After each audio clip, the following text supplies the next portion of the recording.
Viewers, আজকে আমরা দেখে নেবো আজকে আমাদের দুপুরের রান্নাতে কি কি হয়েছে। তো সেটা আমি শর্ট ভিডিওতে ছাড়বো, ইউটিউবের যে আমাদের চ্যানেলটা আছে সেখানে আমি শর্ট ভিডিওতে ছেড়ে দেবো। তো আজকে দেখে নি কি কি রান্না হয়েছে, কি কি হয়েছে। আজকে হয়েছে মূলো দিয়ে, শিম দিয়ে, ধনেপাতা দিয়ে মুসুরির ডাল, ছোলার ডাল বাঁধাকপি দিয়ে হয়েছে, ছোলার ডাল বাঁধাকপি।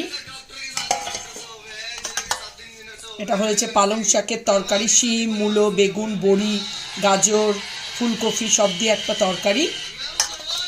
এখানে হয়েছে চিকেন কষা, লাল লাল ঝাল ঝাল। আর এখানে হয়েছে ভোলা মাছের শিম আর মূলো দিয়ে ঝাল।